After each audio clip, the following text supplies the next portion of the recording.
Central Administrative Tribunal or CAT has now revoked the suspension of senior IPS officer Vikas Kumar in connection with the Chinnaswamy Stadium Stampede case, dealing a setback to the state's government. Now, the decision was delivered by a bench comprising Justice B.K. Shrivatsa and also Justice Santosh Mehra. The tribunal not only overturned the suspension order but also directed that Vikas Kumar be paid all pending allowances and also reinstated with full benefits. Senior advocate Dhyan Chinappa appeared on behalf of Vikas Kumar and argued for the cancellation of the suspension. After hearings of the arguments, the tribunal issued its order in favor of the officer. This ruling marks a major relief for Vikas Kumar and raises some very serious and mounting questions about the government's handling of disciplinary action in the high-profile case.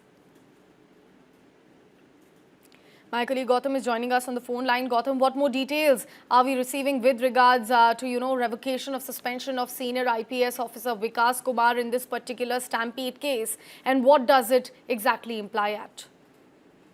Yes, Sakshi, this is a major relief for the police officers who have been suspended following the stampede that occurred in Bangalore around June 4th outside the Chinnaswamy Stadium. So the state government here, led by the Congress, had squarely pinned the blame on the IPS officers here, including Dhyan, the police commissioner, and also the DCP and the additional commissioners of police.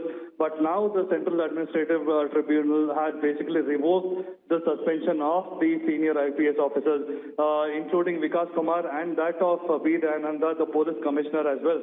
And this will come as a big setback to the state government, because they had squarely pinned the blame and said that the police officers were responsible for handling the security, and because of the lack of measures taken by them, the stampede had occurred, which led to the death of 11 people. And this ruling will now come as a major relief, but now it remains to be seen what measures or what kind of move the government will make here, because importantly it needs to be seen whether the government is going to challenge this order by the CAT or or will it actually accept it and then reinstate these officers. And that will be a crucial move to see whether the state government sees this as a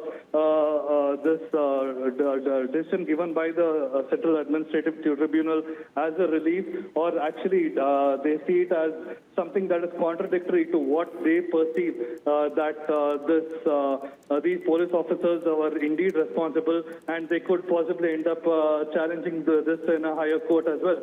So it is now up to the Siddaramaiah government to decide the next move here, Sakshi. Absolutely. Also, Gautam, how exactly the course of action as far as the investigation is concerned in this entire matter is now going to be changed? Yes, because keep in mind right now we have 3 parallel investigations that are still underway. Keep in mind that we have a magisterial probe that is being conducted by the Bangalore Urban DC, who has collected the statements, and he's been given about 15 days time to give his version of what really happened. And that version of what really transpired is yet to come up. And retired Justice Michael D. Kunya is also conducting a separate probe into any sort of wrongdoings from the government as well. So that is another probe that is also going on, and then the CID is also doing its parallel probe. But the verdict that has come out from the Central Administrative Tribunal directing the government to review the suspension of these IPS officers, including B. Dhyananda, because keep in mind that B. Dhyananda, the police commissioner, is one officer who did not at any stage challenge the government's order. And even though he got a lot of sympathy from IPS officers and other departments as well, he kept quiet. So it will be interesting to see that now that the CAT has actually asked the government to review the suspensions, will the government actually withdraw them and reinstate them in a different capacity, or will it stick to its stand? And that will determine the course of action, further action as well, Sakshi.